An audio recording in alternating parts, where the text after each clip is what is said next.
रूबरू प्रोग्राम ਵਿੱਚ ਤੁਹਾਡਾ ਸਾਰਿਆਂ ਦਾ ਸਵਾਗਤ ਹੈ। ਮੈਂ ਐਮਪੀ ਸਿੰਘ ਤੇ ਮੇਰੇ ਨਾਲ ਅੱਜ ਵਿਸ਼ੇਸ਼ ਮਹਿਮਾਨ ਨੇ ਸਰਦਾਰ ਮੇਜਰ ਸਿੰਘ ਖਾਲਸਾ ਜੀ। ਮੇਜਰ ਸਿੰਘ ਖਾਲਸਾ ਹੋਰਾਂ ਨਾਲ ਖੁੱਲ੍ਹੀਆਂ ਗੱਲਾਂ ਕਰਨੀਆਂ। ਸੰਸਾਰ ਪੱਧਰ ਦੀ ਸ਼ਖਸੀਅਤ ਨੇ, ਬਹੁਤ ਪਿਆਰੇ ਮਿੱਤਰ ਨੇ ਸਾਡੇ। ਸਭ ਤੋਂ ਵੱਡੀ ਗੱਲ ਹੈ ਕਿ ਮੇਰੇ ਗਰਾਈ ਹੈ। ਇਹਨਾਂ ਬਾਰੇ ਹੋਰ ਜਾਣਕਾਰੀ ਤਾਂ ਇਹਨਾਂ ਦੇ ਕੋਲੋਂ ਹੀ ਲਵਾਂਗੇ। ਉਂਝ ਮੈਂ ਮੁੱਢਲੇ ਤੌਰ 'ਤੇ ਦੱਸ ਦੇਣਾ ਚਾਹੁੰਦਾ ਕਿ ਕੌਮਾਂਤਰੀ ਪੱਧਰ ਦੇ ਪ੍ਰਸਿੱਧੀ ਪ੍ਰਾਪਤ ਢਾਡੀ ਜਥੇ ਦੀ ਨੁਮਾਇੰਦਗੀ ਕਰਦੇ ਨੇ ਸਰਦਾਰ ਮੇਜਰ ਸਿੰਘ ਖਾਲਸਾ। ਉਹਨਾਂ ਦਾ ਢਾਡੀ ਜਥਾ ਅੱਜ ਕੱਲ੍ਹ ਇन्हीं ਦਿਨੀਂ ਸਾਡੇ ਸ਼ਹਿਰ ਵਿਨੀਪੈਗ 'ਚ ਆਇਆ ਹੋਇਆ। ਮੇਰੇ ਲਈ ਬੜੀ ਮਾਣ ਵਾਲੀ ਗੱਲ ਹੈ। ਮੇਰੇ ਪੇਂਡੂ ਨੇ, ਮੇਰੇ ਗੁਆਂਢੀ ਨੇ ਅਤੇ ਅਸੀਂ ਇਕੱਠੇ, ਭਾਵੇਂ ਜੰਮਣ ਵਿੱਚ ਤਾਂ ਥੋੜ੍ਹਾ ਬਹੁਤਾ ਫਰਕ ਹੋਵੇ, ਪਰ ਦੁਨੀਆ ਵਿੱਚ ਵਿਚਰੇ ਇਕੱਠੇ ਹਾਂ। ਬਹੁਤ ਸਾਰੇ ਕੰਮ ਅਸੀਂ ਇਕੱਠੇ ਕਰਦੇ ਰਹੇ ਹਾਂ, ਜਿਨ੍ਹਾਂ ਦਾ ਸਿੱਧਾ ਸਾਡਾ ਸੰਬੰਧ ਸਾਡੇ ਸਮਾਜ ਨਾਲ ਹੈ। ਮੇਰੇ ਲਈ ਇਹ ਵੀ ਮਾਣ ਵਾਲੀ ਗੱਲ ਹੈ ਕਿ ਵਿਸ਼ਵ ਪ੍ਰਸਿੱਧ ਕੀਰਤਨੀਏ ਭਾਈ ਨਿਰਮਲ ਸਿੰਘ ਖਾਲਸਾ ਵੀ ਮੇਰੇ ਗਰਾਈ ਆ। ਮੇਰੇ ਲਈ ਇਹ ਵੀ ਮਾਣ ਵਾਲੀ ਗੱਲ ਹੈ ਕਿ ਪ੍ਰਸਿੱਧ ਢਾਡੀ, ਇੰਟਰਨੈਸ਼ਨਲ ਮਾਨਤਾ ਪ੍ਰਾਪਤ ਢਾਡੀ ਭਾਈ ਨਿਰਮਲ ਸਿੰਘ ਨੂਰ ਵੀ ਮੇਰੇ ਗਰਾਈ ਹੈ। ਅਤੇ ਅੱਜ ਮੇਰੇ ਹੋਰ ਗਰਾਈ ਭਾਈ ਮੇਜਰ ਸਿੰਘ ਖਾਲਸਾ ਸਾਡੇ ਸਟੂਡੀਓ ਵਿੱਚ ਹਾਜ਼ਰ ਨੇ। ਆਓ ਪਹਿਲਾਂ ਉਹਨਾਂ ਦਾ ਸਵਾਗਤ ਕਰਦੇ ਹਾਂ ਅਤੇ ਫਿਰ ਕਰਾਂਗੇ ਖੁੱਲ੍ਹੀਆਂ ਡੁੱਲੀਆਂ ਗੱਲਾਂ। ਸਤਿ ਸ਼੍ਰੀ ਅਕਾਲ ਜੀ ਖਾਲਸਾ ਸਾਹਿਬ। ਸਤਿ ਸ੍ਰੀ ਅਕਾਲ ਜੀ। ਵਾਹਿਗੁਰੂ ਜੀ ਕਾ ਖਾਲਸਾ, ਵਾਹਿਗੁਰੂ ਜੀ ਕੀ ਫਤਿਹ ਜੀ। ਖਾਲਸਾ ਜੀ, ਮੇਰੇ ਲਈ ਤਾਂ ਉਂਝ ਹੀ ਗੋਡੇ ਗੋਡੇ ਚਾਅ ਵਾਲੀ ਗੱਲ ਹੈ ਜਦੋਂ ਤੁਸੀਂ ਸਾਡੇ ਸ਼ਹਿਰ ਆਏ, ਫਿਰ ਤੁਸੀਂ ਸਾਡੇ ਸਟੂਡੀਓ ਆਏ। ਇੰਨਾ ਚੰਗਾ ਲੱਗ ਰਿਹਾ ਕਿ ਮੈਨੂੰ ਬਿਆਨ ਕਰਨਾ ਔਖਾ ਹੋ ਰਿਹਾ। ਵਾਹਿਗੁਰੂ। ਹੁਣ ਜਦੋਂ ਤੁਹਾਡੇ ਬਾਰੇ, ਤੁਹਾਡੀ ਕਲਾ ਬਾਰੇ, ਤੁਹਾਡੇ ਪਿਛੋਕੜ ਬਾਰੇ ਗੱਲ ਕਰਨੀ ਹੋਵੇ ਤਾਂ ਮੈਨੂੰ ਸੁੱਝ ਨਹੀਂ ਰਿਹਾ ਗੱਲ ਸ਼ੁਰੂ ਕਿੱਥੋਂ ਕੀਤੀ ਜਾਵੇ। ਮੈਂ ਚਾਹੁੰਦਾ ਆਪਾਂ ਪਿਛੋਕੜ ਤੋਂ ਗੱਲ ਸ਼ੁਰੂ ਕਰੀਏ। ਕੀ ਤੁਸੀਂ ਕੌਮਾਂਤਰੀ ਪੱਧਰ ਦੀ ਪ੍ਰਸਿੱਧੀ ਪ੍ਰਾਪਤ ਕਰਨ ਤੋਂ ਬਾਅਦ ਕਦੀ ਪਿਛਲ ਝਾਤ ਮਾਰ ਕੇ ਵੇਖੀ ਹੈ ਕਿ ਤੁਹਾਡਾ ਪਿਛੋਕੜ ਕੀ ਸੀ?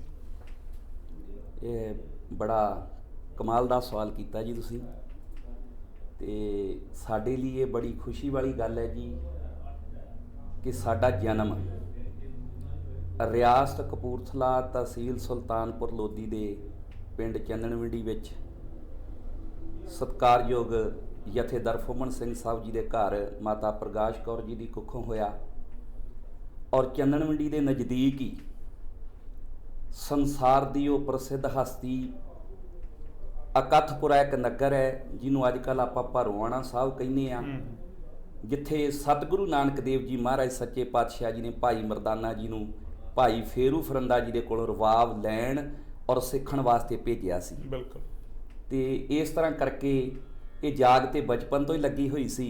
ਅਤੇ ਮਹਾਰਾਜ ਸੱਚੇ ਪਾਤਸ਼ਾਹ ਜੀ ਨੇ ਗਾਂ ਦੀ ਗਾਂ ਹੋਰ ਕਿਰਪਾ ਕਰ ਦਿੱਤੀ। ਪਿਤਾ ਜੀ ਹੁਣੀ ਸਾਡੇ, ਉਹਨਾਂ ਨੂੰ ਬੜਾ ਇਸ ਗੱਲ ਦਾ ਸ਼ੌਂਕ ਸੀ, ਪਰ ਮਜਬੂਰੀਆਂ ਕਰਕੇ ਉਹ ਇਸ ਲਾਈਨ ਵਿੱਚ ਨਹੀਂ ਆ ਸਕੇ। ਉਹਨਾਂ ਦੀ ਬੰਦਗੀ ਜਿਹੜੀ ਸੀ, ਉਹਨਾਂ ਦਾ ਸਿਮਰਨ, ਉਹਨਾਂ ਦੀਆਂ ਅਰਦਾਸਾਂ, ਉਹਨਾਂ ਦਾ ਚਾਅ ਜਿਹੜਾ ਸੀ, ਉਹ ਅਸੀਂ ਦੋਨਾਂ ਭਰਾਵਾਂ ਨੇ, ਤਰਲੋਚਨ ਸਿੰਘ ਤੀਰ ਮੇਰੇ ਛੋਟੇ ਭਾਈ ਮੇਰੇ ਨਾਲ ਢੱਡ 'ਤੇ ਸਾਥ ਦਿੰਦੇ ਨੇ, ਦਾਸ ਭਾਈ ਮੇਜਰ ਸਿੰਘ ਖਾਲਸਾ ਪ੍ਰਚਾਰ 'ਤੇ। ਇਹ ਵਾਹਿਗੁਰੂ ਸੱਚੇ ਪਾਤਸ਼ਾਹ ਜੀ ਦੀ ਕਿਰਪਾ। ਚੰਨਣਵਿੰਡੀ ਤੋਂ ਤਰੱਕੀ ਕਰਦੇ ਕਰਦੇ ਆਪ ਜੀ ਦੇ ਕੋਲ ਆ ਗਏ। ਫਿਰ ਜਦੋਂ ਤੋਂ ਆਪ ਜੀ ਦੇ ਕੋਲ ਆਏ ਅੱਗੇ ਤੇ ਆਪ ਸਾਰਾ ਕੁਝ ਜਾਣਦੇ ਹੀ ਆ ਜੀ। ਬਿਲਕੁਲ ਜੀ। ਮੇਜਰ ਸਿੰਘ ਖਾਲਸਾ ਹੋਰਾਂ ਬਾਰੇ ਮੈਂ ਦੱਸਣਾ ਚਾਹੁੰਦਾ ਕਿ ਇਹ ਸਿਰਫ ਇਹ ਨਹੀਂ ਕਿ ਚੰਨਣਵਿੰਡੀ ਪਿੰਡ ਵਿੱਚ ਪੈਦਾ ਹੋਏ, ਤੇ ਇਹਨਾਂ ਦੇ ਸੁਲਤਾਨਪੁਰ ਲੋਧੀ ਅਤੇ ਭਰੋਆਣਾ ਸਾਹਿਬ ਜਿਹਦਾ ਜ਼ਿਕਰ ਕੀਤਾ ਉਹਦੇ ਨੇੜੇ, ਪਰ ਲੋਹੀਆਂ ਵਿੱਚ ਪ੍ਰਵਾਸ ਕਰਨ ਤੋਂ ਬਾਅਦ ਇਹਨਾਂ ਨੇ ਪੂਰਾ ਨਾਮਣਾ ਖੱਟਿਆ ਔਰ ਢਾਡੀ ਕਲਾ ਨੂੰ ਪ੍ਰਫੁੱਲਿਤ ਕੀਤਾ। ਢਾਡੀ ਕਲਾ ਉਹ ਕਲਾ ਜਿਹਨੂੰ ਗੁਰੂ ਹਰਗੋਬਿੰਦ ਜੀ ਦਾ ਆਸ਼ੀਰਵਾਦ, ਉਹਨਾਂ ਨੇ ਅਸਲ 'ਚ ਢਾਡੀ ਕਲਾ ਨੂੰ ਸ਼ੁਰੂ ਕੀਤਾ ਸੀ ਅਤੇ ਉਹਦਾ ਪਿੜ ਬੰਨ੍ਹਿਆ ਸੀ, ਮੁੱਢ ਬੰਨ੍ਹਿਆ ਸੀ। ਅੱਜ ਪੂਰੇ ਸੰਸਾਰ ਵਿੱਚ ਜਿੱਥੇ ਵੀ ਕਿਤੇ ਸਿੱਖ ਹੈਗੇ ਨੇ, ਉਹ ਇਸ ਢਾਡੀ ਕਲਾ ਨੂੰ ਨਮਸਕਾਰ ਕਰਦੇ ਆ। ਢਾਡੀ ਕਲਾ ਰਾਹੀਂ ਗਾਇਨ ਕੀਤੀਆਂ ਵਾਰਾਂ ਜਿਹੜੀਆਂ, ਉਹ ਸੁਣ ਕੇ ਡੌਲੇ ਫਰਕਦੇ ਆ ਜੀ। ਜੰਗ ਦੇ ਮੈਦਾਨ ਵਿੱਚ ਜੂਝਣ ਲੱਗਿਆ ਜਿਵੇਂ ਖਾਲਸਾ ਜਕਾਰਾ ਛੱਡਦਾ, ਉਸ ਤਰੀਕੇ ਦੇ ਜਦੋਂ ਤੁਸੀਂ ਵਿਖਿਆਨ ਕਰਦੇ ਹੋ, ਸੁਣਾਉਂਦੇ ਹੋ, ਵਾਰਾਂ ਸੁਣਾਉਂਦੇ ਹੋ ਜੀ, ਕਹਾਣੀ ਸੁਣਾਉਂਦੇ ਹੋ, ਉਹਨਾਂ ਯੋਧਿਆਂ ਦੀ ਕਥਾ ਸੁਣਾਉਂਦੇ ਹੋ, ਅਤੇ ਸੱਚੀ ਮੁੱਚੀ ਫਿਰ ਉਹ ਵਾਤਾਵਰਨ ਉਸ ਤਰੀਕੇ ਦਾ ਸਿਰਜ ਹੋ ਜਾਂਦਾ। ਢਾਡੀ ਕਲਾ ਵੱਲ ਕਿੱਦਾਂ ਮੁੜੇ, ਕਿੱਥੋਂ ਸ਼ੁਰੂਆਤ ਹੋਈ? ਅਸਲ ਵਿੱਚ ਇਸ ਤਰ੍ਹਾਂ ਸੀ, ਜਿਵੇਂ ਮੈਂ ਪਹਿਲਾਂ ਦੱਸਿਆ ਕਿ ਇਹ ਸਾਡੇ ਪਿਤਾ ਜੀ ਦਾ ਸ਼ੌਂਕ ਸੀ, ਪਰ ਬਹੁਤ ਸਾਰੀਆਂ ਮਜਬੂਰੀਆਂ ਕਰਕੇ ਉਹ ਇਸ ਲਾਈਨ ਨੂੰ ਨਹੀਂ ਅਪਣਾ ਸਕੇ। ਅਤੇ ਵਾਹਿਗੁਰੂ ਨੇ ਉਹਨਾਂ ਦੀ ਇਹ ਪੁਕਾਰ ਸੁਣੀ ਦਾਸ ਪਹਿਲਾਂ ਮੈਡੀਕਲ ਲਾਈਨ ਨਾਲ ਸੰਬੰਧਿਤ ਸੀ, ਛੋਟੇ ਭਰਾ ਨੂੰ ਇਸ ਲਾਈਨ ਵਿੱਚ ਪਾਇਆ। ਮੇਰੀ ਮੁਲਾਕਾਤ ਗਿਆਨੀ ਨਿਰਮਲ ਸਿੰਘ ਜੀ ਨੂਰ ਹੋਣਾ ਨਾਲ ਵੀ ਹੁੰਦੀ ਸੀ, ਔਰ ਇੱਕ ਮਹਾਨ ਵਿਦਵਾਨ ਉੱਚ ਕੋਟੀ ਦੇ ਪ੍ਰਚਾਰਕ, ਮੈਂ ਕਹਾਂਗਾ ਸੱਚਖੰਡ ਵਾਸੀ ਮੇਰੇ ਪਰਮ ਪੂਜਿਆ ਉਸਤਾਦ ਗਿਆਨੀ ਬਲਬੀਰ ਸਿੰਘ ਸਾਹਿਬ ਜੀ ਮੌਜੀ ਸਾਹਿਬ ਬਦਲੀ ਵਾਲੇ, ਬਦਲੀ ਆਪਣੀ ਲੋਹੀਆਂ ਦੇ ਲਾਗੇ ਪਿੰਡ ਹੈ ਜੀ, ਬਦਲੀ ਬਾੜਾ। ਜਦੋਂ ਉਹ ਪ੍ਰਕਾਸ਼ ਦਾੜੇ ਤੇ ਹੱਥ ਫੇਰ ਕੇ ਲੈਕਚਰ ਕਰਦੇ ਤੇ ਮਨ ਵਿੱਚ ਬੜਾ ਚਾਅ ਆਉਣਾ। ਲੈਕਚਰ ਤੋਂ ਬਾਅਦ ਉਹ ਸਟੇਜ ਤੋਂ ਥੱਲੇ ਉਤਰਦੇ, ਸੰਗਤਾਂ ਉਹਨਾਂ ਦਾ ਕਿੱਦਾਂ ਸਤਿਕਾਰ ਕਰਦੀਆਂ ਸੀ। ਇੱਕ ਪਿਤਾ ਜੀ ਦੀਆਂ ਅਰਦਾਸਾਂ, ਇੱਕ ਉਹਨਾਂ ਦਾ ਹੁੰਦਾ ਸਤਿਕਾਰ ਦੇਖ ਕੇ ਤੇ ਮੈਂ ਵੀ ਸੱਚੇ ਪਾਤਸ਼ਾਹ ਦੇ ਚਰਨਾਂ 'ਚ ਗੁਰੂ ਹਰਗੋਬਿੰਦ ਸਾਹਿਬ, ਗੁਰੂ ਗੋਬਿੰਦ ਸਿੰਘ ਸਾਹਿਬ ਜੀ ਮਹਾਰਾਜ ਦੇ ਚਰਨਾਂ 'ਚ ਅਰਦਾਸਾਂ ਕੀਤੀਆਂ ਵੀ ਦਾਤਾ ਜੀ ਸਾਡੇ ਤੇ ਵੀ ਕਿਰਪਾ ਕਰੋ। ਉਹਨਾਂ ਦੀ ਬਦੌਲਤ ਹੀ ਮੇਰਾ ਛੋਟਾ ਭਰਾ ਇਸ ਲਾਈਨ ਵਿੱਚ ਆਇਆ। ਰਾਗੀ ਅਜੀਤ ਸਿੰਘ ਜੀ ਹੁਣਾਂ ਤੋਂ ਔਰ ਸਵਰਗੀਆ ਬਾਪੂ ਭਗਤ ਸਿੰਘ ਰੁੜਕਾ ਜੀ ਤੋਂ ਇਹਨਾਂ ਨੇ ਸਰੰਗੀ ਦੀ ਦਾਤ, ਢੱਡ ਕਲਾ ਦੀ ਦਾਤ ਪ੍ਰਾਪਤ ਕੀਤੀ। ਫਿਰ ਮੈਂ ਬਾਪੂ ਮੌਜੀ ਜੀ ਹੁਣਾਂ ਨੂੰ ਉਸਤਾਦ ਧਾਰ ਕੇ ਤੇ ਵਾਹਿਗੁਰੂ ਦੀ ਕਿਰਪਾ ਨਾਲ ਇਸ ਲਾਈਨ ਵਿੱਚ ਆ ਗਏ। ਬਸ ਉੱਥੋਂ ਫਿਰ ਐਸੀ ਲਗਨ ਲੱਗੀ ਵੀ ਵਾਹਿਗੁਰੂ ਨੇ ਦੋਨੋਂ ਪਾਖੀ ਸਤਿਕਾਰ ਤੇ ਸੰਸਾਰ ਦੇ ਵਿੱਚ ਮਿਲਦਾ ਸੀ, ਨਾਲ ਉਪਜੀਵਕਾ ਵੀ ਚੰਗੀ ਮਿਲਣ ਲੱਗ ਪਈ। ਫਿਰ ਕਲਕੱਤੇ ਚਲੇ ਗਏ ਜੀ, ਇੰਦੌਰ ਚਲੇ ਗਏ, ਦਿੱਲੀ ਚਲੇ ਗਏ, ਯੂਪੀ ਚਲੇ ਗਏ, ਰਾਜਸਥਾਨ ਚਲੇ ਗਏ। ਪੰਜਾਬ ਦੀਆਂ ਸਟੇਜਾਂ ਤੇ ਗਿੱਦੜ ਪਿੰਡੀ ਦੀ ਸੰਗਤ ਨੇ ਇੰਨਾ ਮਾਣ ਦਿੱਤਾ। ਟਾਹਲੀ ਸਾਹਿਬ ਪੂਰਨ ਸਾਧੂ ਧੰਨ ਧੰਨ ਬਾਬਾ ਵੀਰ ਸਿੰਘ ਜੀ ਦੇ ਅਸਥਾਨ ਤੇ 7 ਸਾਲ ਹਾਜ਼ਰੀ ਭਰੀ। ਐਸੀਆਂ ਅਸੀਸਾਂ ਮਿਲਦੀਆਂ ਗਈਆਂ ਜੀ। ਬਸ ਉੱਥੋਂ ਫਿਰ ਕੈਨੇਡਾ ਤੋਂ ਇੰਗਲੈਂਡ ਤੋਂ ਅਮਰੀਕਾ, ਫਿਰ ਕੈਨੇਡਾ, ਫਿਰ ਨਿਊਜ਼ੀਲੈਂਡ, ਫਿਰ ਪੂਰਾ ਸ਼ੈਨੇਗਨ 26 ਕੰਟਰੀਆਂ, ਅਰਬ, ਹੋਰ ਮੁਲਕਾਂ ਦੇ ਵਿੱਚ ਵਾਹਿਗੁਰੂ ਦੀ ਕਿਰਪਾ ਦੇ ਨਾਲ ਪੂਰਾ ਹਿੰਦੁਸਤਾਨ, ਭਾਰਤ ਤੇ ਪੂਰਾ ਪੰਜਾਬ, ਇਸੇ ਤਰ੍ਹਾਂ ਜੀ ਪੂਰੇ ਵਿਸ਼ਵ ਦੇ ਵਿੱਚ ਅੱਜ ਕੱਲ੍ਹ ਵਿਚਰ ਰਹੇ ਹਾਂ। ਤੇ ਸੱਚੇ ਪਾਤਸ਼ਾਹ ਜੀ ਦੀ ਬੜੀ ਵੱਡੀ ਅਪਾਰ ਕਿਰਪਾ, ਜਿਵੇਂ ਆਪ ਜੀ ਨੇ ਦੱਸਿਆ, ਇਹ ਇੱਕ ਮੈਂ ਕਹਾਂਗਾ ਬਾਪੂ ਦਿਲਬਰ ਜੀ, ਉਹ ਮਹਾਨ ਸ਼ਖਸੀਅਤਾਂ, ਗਿਆਨੀ ਦਇਆ ਸਿੰਘ ਜੀ ਦਿਲਬਰ ਸਾਹਿਬ, ਉਹਨਾਂ ਨੇ ਜਦੋਂ ਥਾਪੜਾ ਦੇਣਾ ਕਹਿਣਾ ਪੁੱਤਰ ਢਾਡੀ ਪ੍ਰਚਾਰਕ ਹੋਣ ਤੇ ਇੱਦਾਂ ਦੇ ਹੋਰ ਵੀ ਵਾਹਿਗੁਰੂ ਤੁਹਾਨੂੰ ਤਰੱਕੀਆਂ ਦੇਵੇ। ਬਾਪੂ ਬਲਵੀਰ ਸਿੰਘ ਜੀ ਹੋਣਾ ਨੇ, ਗਿਆਨੀ ਨਿਰਮਲ ਸਿੰਘ ਜੀ ਨੂਰ, ਹੋਰ ਬਹੁਤ ਸਾਰੇ ਉੱਚ ਕੋਟੀ ਦੇ ਪ੍ਰਚਾਰਕ, ਗਿਆਨੀ ਮੂਲਾ ਸਿੰਘ ਜੀ ਪਾਖਰਪੁਰੀ, ਗੁਰਮੁਖ ਸਿੰਘ ਜੀ ਵਲਟੋਆ, ਇਹ ਪੁਰਾਣੇ। ਤੇ ਇੱਕ ਮੇਰੇ ਤੇ ਸੱਚੇ ਪਾਤਸ਼ਾਹ ਦੀ ਜਿਹੜੀ ਸਭ ਤੋਂ ਵੱਡੀ ਕਿਰਪਾ ਉਹ ਇਹ ਸੀ ਕਿ ਮੈਨੂੰ ਜਿੱਥੇ ਵੀ ਕੋਈ ਢਾਡੀ ਪ੍ਰਚਾਰਕ, ਜਿੱਥੇ ਵੀ ਕੋਈ ਸਰੰਗੀ ਵਾਲਾ ਵੀਰ, ਕੋਈ ਢੱਡ ਵਾਲਾ ਵੀਰ ਮਿਲਦਾ ਸੀ ਨਾ, ਹੱਥ ਜੋੜ ਕੇ ਉਹਦੀ ਸੇਵਾ ਵਿੱਚ ਡਟ ਜਾਈਦਾ ਸੀ, ਦਿਲੋਂ ਸਤਿਕਾਰ ਕਰੀਦਾ ਸੀ। ਤੇ ਇਹ ਸਤਿਕਾਰ ਹੀ ਜਿਹੜਾ ਜੀ ਅੱਜ ਵਿਸ਼ਵ ਪੱਧਰ ਤੇ ਤੁਹਾਡੇ ਵੀਰਾਂ ਨੂੰ ਲੈ ਕੇ ਆ ਗਿਆ ਤੇ ਮਹਾਰਾਜ ਨੇ ਇਹ ਕਿਰਪਾ ਕੀਤੀ ਹੈ ਜੀ। ਵਿਨੀਪੈਗ 'ਚ ਪਹਿਲੀ ਵਾਰੀ ਆਏ ਹੋ? ਹਾਂਜੀ, ਵਿਨੀਪੈਗ ਕੱਲ ਹੀ ਆਏ ਹੋ। ਕਿੱਦਾਂ ਦਾ ਲੱਗਾ ਸਾਡਾ ਸ਼ਹਿਰ? ਕੱਲ ਜਿਸ ਢੰਗ ਦੇ ਨਾਲ ਸਾਡਾ ਏਅਰਪੋਰਟ ਦੇ ਉੱਤੇ ਸਵਾਗਤ ਗੁਰਦੁਆਰਾ ਪ੍ਰਬੰਧਕ ਕਮੇਟੀ ਵੱਲੋਂ ਕੀਤਾ ਗਿਆ ਜੀ, ਫਿਰ ਸਾਰੇ ਸ਼ਹਿਰ ਦੇ ਵਿੱਚ ਦੀ ਲੰਘ ਕੇ ਗੁਰੂ ਘਰ ਪਹੁੰਚੇ ਹਾਂ। ਉੱਥੇ ਸੰਗਤਾਂ ਨੇ ਜੋ ਪਿਆਰ ਦਿੱਤਾ, ਬਲਹਾਰੇ ਜਾਈਏ, ਬੜਾ ਸ਼ਾਂਤ ਮਾਹੌਲ, ਖੁੱਲ੍ਹਾ ਡੁੱਲਾ ਤੇ ਚੜ੍ਹਦੀ ਕਲਾ। ਔਰ ਕੱਲ੍ਹ ਦੇ ਹੀ ਆਪ ਜੀ ਦੇ ਬਰਖਰਦਾਰ ਦੇ ਕਾਲਸ ਆਈ ਜਾ ਰਹੇ ਸੀ ਬਈ ਤੁਹਾਡੇ ਕੋਲ ਟਾਈਮ ਥੋੜ੍ਹੇ ਦਿਨਾਂ ਲਈ ਆਏ ਹੋ ਤੇ ਸਭ ਤੋਂ ਵੱਧ ਟਾਈਮ ਸਾਨੂੰ ਚਾਹੀਦਾ। ਤੇ ਅੱਜ ਇੱਥੇ ਸਟੂਡੀਓ ਵਿੱਚ ਆ ਕੇ ਤੇ ਬਾਗੋ ਬਾਗ ਹੋ ਗਏ ਆ ਜੀ। ਤੁਹਾਡੀਆਂ ਉਂਗਲੀਆਂ ਫੜ ਕੇ ਤੁਰਨਾ ਸਿੱਖਿਆ ਸੀ ਤੇ ਅੱਜ ਇਹ ਇੱਕ ਵੱਡੀ ਖੁਸ਼ੀ ਦੀ ਗੱਲ ਹੈ, ਇੱਕ ਮਾਣ ਵਾਲੀ ਗੱਲ ਆ ਕਿ ਤੁਹਾਡੀਆਂ ਅਸੀਸਾਂ ਨਾਲ ਹੀ ਤੇ ਤੁਹਾਡੀਆਂ ਉਂਗਲੀਆਂ ਫੜ ਕੇ ਤੁਰਨਾ ਸਿੱਖਿਆ ਤੇ ਅੱਜ ਤੁਹਾਡੇ ਇੱਥੇ ਕੋਲ ਬਹਿ ਕੇ ਜੀ, ਇਹ ਤੋਂ ਵੱਡੀ ਹੋਰ ਮਾਣ ਵਾਲੀ ਗੱਲ ਸਾਡੇ ਲਈ ਵਿਨੀਪੈਗ ਦੇ ਵਿੱਚ ਕੀ ਹੋ ਸਕਦੀ ਆ। ਬਹੁਤ ਹੀ ਖੁਸ਼ ਨਸੀਬ ਆ ਜੀ। ਜਿੱਧਰ ਵੀ ਜਾ ਰਹੇ ਆ, ਆਲ BC ਦੇ ਵਿੱਚ, ਆਲ ਟੋਰਾਂਟੋ ਦੇ ਵਿੱਚ, ਇੱਧਰ ਕੈਲਗਰੀ, ਸਿਕਸਟਾਟੂਨ, ਰਜ਼ਾਈਨਾ ਵਗੈਰਾ, ਸਾਰੇ ਹੀ ਟਾਊਨਾਂ ਦੇ ਵਿੱਚ, ਸਾਰੇ ਸ਼ਹਿਰਾਂ ਦੇ ਵਿੱਚ ਨਗਰ ਕੀਰਤਨ, ਦੀਵਾਨ, ਇੰਨਾ ਕਮਾਣ ਮਿਲ ਰਿਹਾ। ਮੈਂ ਸਮਝਦਾ ਕਿ ਵਿਨੀਪੈਗ ਦੇ ਵਿੱਚ ਵੀ ਬਹੁਤ ਚੰਗੀ ਸ਼ੁਰੂਆਤ ਹੋਈ ਆ ਤੇ 5 ਦਿਨ ਦੀ ਇੱਥੇ ਜਿਹੜੀ ਅਸੀਂ ਸੇਵਾ ਕਰਨ ਵਾਸਤੇ ਆਏ ਆ, ਮਹਾਰਾਜ ਉਹਨੂੰ ਵੀ ਸਫਲ ਕਰੇ ਜੀ। ਬਿਲਕੁਲ ਜੀ, ਬਹੁਤ ਖੂਬ। ਤੁਸੀਂ ਆਪਣਾ ਸਫ਼ਰ ਜਿਹੜਾ ਹੈਗਾ ਸੀ, ਢਾਡੀ ਕਲਾ ਦਾ ਸਫ਼ਰ ਜਿਹੜਾ, ਉਹ ਸੰਖੇਪ ਰੂਪ ਵਿੱਚ ਸਾਡੇ ਦਰਸ਼ਕ ਉਹਨਾਂ ਦੇ ਸਾਹਮਣੇ ਰੱਖਿਆ। ਮੈਂ ਦੱਸਣਾ ਚਾਹੁੰਦਾ ਇਹ ਪ੍ਰੋਗਰਾਮ TV ਤੇ ਵਾਇਸ ਆਫ ਇੰਡੀਆ ਤੇ ਨਾਲੋਂ ਨਾਲ ਚੱਲ ਰਿਹਾ, ਫੇਸਬੁੱਕ ਤੇ ਵੀ ਨਾਲੋਂ ਨਾਲ ਚੱਲ ਰਿਹਾ ਤੇ YouTube ਤੇ ਵੀ ਬਾਰ-ਬਾਰ ਆਏਗਾ। ਤੁਸੀਂ 5 ਦਿਨ ਇੱਥੇ ਰਹਿਣਾ, ਸੰਗਤਾਂ 5 ਦਿਨ ਤੁਹਾਡਾ ਢਾਡੀ ਕਲਾ ਦਾ ਸੰਗੀਤ ਜਿਹੜਾ, ਤੁਹਾਡੀਆਂ ਵਾਰਾਂ ਸੁਣਨਗੇ ਤੇ ਨਾਲ ਦੀ ਨਾਲ ਜਦੋਂ ਕਿਤੇ ਗਾਹੇ ਬਗਾਹੇ ਉਹ ਘਰ ਹੋਣ ਤੇ ਉਹ TV ਤੇ ਵੀ ਵੇਖ ਸਕਣਗੇ, ਫੇਸਬੁੱਕ ਤੇ ਜਦੋਂ ਮਰਜ਼ੀ ਵੇਖ ਲਓ, YouTube ਤੇ ਵੀ ਪ੍ਰੋਗਰਾਮ ਚੱਲਦਾ ਰਹਿੰਦਾ। ਇੱਕ ਵਿਸ਼ੇਸ਼ ਬੇਨਤੀ ਜਿਹੜੀ ਹੋਰ ਕਰਨੀ ਚਾਹੁੰਦਾ ਕਿ ਪਰਮ ਪੂਜਿਆ ਸੱਚਖੰਡ ਵਾਸੀ ਢਾਡੀ ਕਲਾ ਦੀ ਉਹ ਮਹਾਨ ਪਿਆਰੀ ਸ਼ਖਸੀਅਤ ਰਾਗੀ ਅਮਰ ਸਿੰਘ ਜੀ ਸਿੱਧੂਪੁਰ ਵਾਲੇ। ਅਮਰ ਸਿੰਘ ਜੀ 2 ਹੋਏ ਨੇ, ਇੱਕ ਅਮਰ ਸਿੰਘ ਜੀ ਜਿਹੜੇ ਢੱਡ ਵਜਾ ਕੇ ਜਿਨ੍ਹਾਂ ਨੂੰ ਆਪਾਂ ਸ਼ੌਂਕੀ ਕਹਿੰਦੇ ਸੀ, ਤੇ ਇਹ ਬਾਪੂ ਜੀ ਆਪਣੇ ਇਹਨਾਂ ਨੇ ਪਾਕਿਸਤਾਨ ਦੇ ਲਾਇਲਪੁਰ ਜ਼ਿਲ੍ਹੇ ਦੇ ਚੱਕ ਨੰਬਰ 58 ਦੇ ਵਿੱਚੋਂ ਜੀ ਕੌਮ ਦੇ ਸਤਿਕਾਰਤ ਢਾਡੀ ਗੁਰੂ ਹਰਗੋਬਿੰਦ ਸਾਹਿਬ ਦੇ ਪਹਿਲੇ ਢਾਡੀ ਨੱਥਾ ਜੀ ਤੇ ਅਬਦੁੱਲਾ ਜੀ ਤੋਂ ਉਹਨਾਂ ਦੀ ਔਲਾਦ ਕੋਲੋਂ ਟ੍ਰੇਨਿੰਗ ਲਈ ਸੀ। ਮੋਗੇ ਦੇ ਲਾਗੇ ਕੁਝ ਘੋਲੀਆ ਚਬਾਰਾ ਪਿੰਡ ਆ ਜੀ, ਪੰਡਤ ਬਿਰਜੂ ਦੇ ਕੋਲੋਂ ਕਲਾਸੀਕਲ ਤੋਂ ਉਹਨਾਂ ਨੇ ਗਾਂ ਫਿਰ ਇੱਕ ਬੂਟਾ ਲਾਇਆ ਜੀ, ਉਹ ਸੀ ਰਾਗੀ ਅਜੀਤ ਸਿੰਘ ਜੀ ਨਵਾਂ ਪਿੰਡ ਦੋਨੇਵਾਲ। ਹਾਂਜੀ, ਉਹਨਾਂ ਦੇ ਨਾਮ ਤੇ ਇੱਕ ਸੰਸਥਾ ਬਣੀ ਹੋਈ ਹੈ। ਹਾਂਜੀ, ਉਹਨਾਂ ਨੂੰ ਕੱਲਾ ਸਿਖਾਇਆ ਹੀ ਨਹੀਂ, ਰਾਗੀ ਅਜੀਤ ਸਿੰਘ ਜੀ ਐਡੇ ਖੁਸ਼ਕਿਸਮਤ ਸੀ ਕਿ ਜ਼ਿੰਦਗੀ ਦੇ 11 ਸਾਲ ਉਹਨਾਂ ਨੇ ਪਹਿਲਾਂ ਉਹਨਾਂ ਨਾਲ ਢੱਡ ਤੇ ਫਿਰ ਸਰੰਗੀ ਦੇ ਉੱਤੇ ਉਹਨਾਂ ਨਾਲ ਗਾਇਆ ਜੀ। ਐ ਚੰਡ ਕੱਢੀ ਸੀ ਉਹਨਾਂ ਨੇ ਪੂਰੀ। ਤੇ ਉਸੇ ਤਰੀਕੇ ਨਾਲ ਹੀ ਇਹ ਬੱਚੇ ਜਿਹੜੇ ਮੇਰੇ ਸਾਥੀ ਆ, ਇਹ ਵੀ ਖੁਸ਼ਕਿਸਮਤ ਆ, ਉਹ ਢਾਡੀ ਕਲਾ ਨੂੰ ਹੀ ਪ੍ਰਮੋਟ ਕਰਦੇ ਸੀ, ਢਾਡੀ ਕਲਾ ਹੀ ਗਾਉਂਦੇ ਸੀ, ਜਿਵੇਂ ਪੂਰਨ, ਜੋੜੇ ਦੀ ਕਲੀ, ਢਾਈਆ, ਮਿਰਜ਼ਾ, ਸੰਮੀ, ਦੁੱਲਾ, ਵਾਰ, ਇਸ ਤਰੀਕੇ ਨਾਲ ਪੰਚਮ ਦਾ ਸਾਕਾ, ਤਲੰਗ ਦਾ ਸਾਕਾ, ਮੁਰਕੀ। ਹੁਣ ਅੱਜ ਕੋਈ ਮੁਰਕੀ ਗਾਉਂਦਾ ਹੀ ਨਹੀਂ ਜੀ, ਉਹ ਇਦਾਂ ਨੱਚਦੇ ਸੀ ਮਤਲਬ। ਤੇ ਵਾਕਿਆ ਹੀ ਕਈ ਵਾਰੀ ਇਸ ਤਰ੍ਹਾਂ ਹੁੰਦੀ ਸੀ ਵੀ ਪੰਡਾਲ ਛੋਟਾ ਪੈ ਜਾਂਦਾ ਸੀ। ਤੇ ਉਹ ਸਾਰਾ ਕੁਝ ਇਹਨਾਂ ਬੱਚਿਆਂ ਨੇ, ਉਹਨਾਂ ਦੇ ਸ਼ਾਗਿਰਦ ਬੱਚਿਆਂ ਨੇ ਉਹਨਾਂ ਕੋਲੋਂ ਸਿੱਖਿਆ। ਤੇ ਇਹ ਗੱਲ ਦੁਨੀਆ 'ਚ ਮਸ਼ਹੂਰ ਆ। ਬੜੇ ਬੜੇ ਚੜ੍ਹਦੀ ਕਲਾ ਦੇ ਜਿਵੇਂ ਗਿਆਨੀ ਤਰਲੋਚਨ ਸਿੰਘ ਜੀ ਭਮੱਦੀ ਸਾਹਿਬ, ਤਰਸੇਮ ਸਿੰਘ ਮੋਰਾਂ ਵਾਲੀ, ਗਿਆਨੀ ਫੌਜਾ ਸਿੰਘ ਸਾਗਰ, ਇੱਦਾਂ ਬੜੇ ਨਾਮਵਰ ਢਾਡੀ ਜਿੱਥੇ ਹੈਗੇ ਆ ਜੀ। ਤੇ ਸਾਡੇ ਲਈ ਇਹ ਖੁਸ਼ੀ ਵਾਲੀ ਗੱਲ ਆ ਕਿ ਜੇ ਕੋਈ ਢਾਡੀ ਕਲਾ ਦੀ ਗੱਲ ਸੁਣਨੀ ਆ ਤੇ ਮੇਜਰ ਸਿੰਘ ਖਾਲਸੇ ਨੂੰ ਬੁਲਾਇਆ ਜਾਵੇ। ਉੱਥੇ ਫਿਰ ਪੁਰਾਣੇ ਬਜ਼ੁਰਗ ਡਿਮਾਂਡਾਂ ਕਰਦੇ ਆ, ਜੋੜੇ ਦੀ ਕਲੀ ਸੁਣਾਓ। ਜਿਵੇਂ ਮੱਦੋਕੇ ਦਾ ਮੇਲਾ ਜੀ 23 ਸਾਲ ਤੋਂ ਇੰਨਾ ਮਾਣ ਉੱਥੇ ਮਿਲ ਰਿਹਾ। ਤੇ ਮਾਲਵੇ ਦੇ 92-93 ਪਿੰਡ, ਮਾਝੇ ਵਰਗਾ ਸਰੋਤਾ ਨਹੀਂ ਕਿਤੇ ਮਿਲਣਾ ਜੀ। ਅਸੀਂ ਬੜੇ ਖੁਸ਼ਕਿਸਮਤ ਹਾਂ ਜੀ ਵੀ ਮਤਲਬ ਢਾਡੀ ਕਲਾ ਨੂੰ ਸਮਰਪਿਤ ਹੈਗੇ ਆ। ਤੀਸਰੇ ਪਾਤਸ਼ਾਹ ਜੀ ਦਾ ਬਚਨ, ਹੁਣ ਢਾਡੀ ਹਰ ਪ੍ਰਭ ਖਸਮ ਕਾ ਹਰ ਕੈ ਦਰਿਆਇਆ, ਹਰ ਅੰਦਰ ਸੁਣੀ ਪੁਕਾਰ ਢਾਡੀ ਮੁਖ ਲਾਇਆ। ਮੈਂ ਉਸੇ ਪਾਸੇ ਆਉਣ ਲੱਗਾ ਸੀਗਾ ਕਿ ਢਾਡੀ ਸਿਰਫ ਲੋਕ ਜਦੋਂ ਸੁਣਦੇ ਉਹ ਕਹਿੰਦੇ ਜੀ ਇੱਕ ਵਾਰ ਸੁਣ ਕੇ ਆਏ, ਢਾਡੀ ਸੋਹਣਾ ਗਾਉਂਦੇ, ਪਰ ਢਾਡੀਆਂ ਨੂੰ ਗਾਉਣ ਦੇ ਲਈ ਬਹੁਤ ਵੱਡੀ ਮਸ਼ੱਕਤ ਕਰਨੀ ਪੈਂਦੀ, ਇਤਿਹਾਸ ਤੋਂ ਜਾਣੂ ਹੋਣਾ ਪੈਂਦਾ, ਖੋਜ ਕਰਨੀ ਪੈਂਦੀ, ਕਿਤਾਬਾਂ ਪੜ੍ਹਨੀਆਂ ਪੈਂਦੀਆਂ, ਦਿਨ ਰਾਤ ਮਿਹਨਤ ਕਰਨੀ ਪੈਂਦੀ। ਫਿਰ ਉਹ ਕਿਸੇ ਦਾ ਲਿਖਿਆ ਗਾਉਣ ਦੀ ਬਜਾਏ ਆਪ ਲਿਖਦੇ। ਵਾਹ, ਤੁਸੀਂ ਵੀ ਲਿਖਦੇ ਹੋ ਆਪ?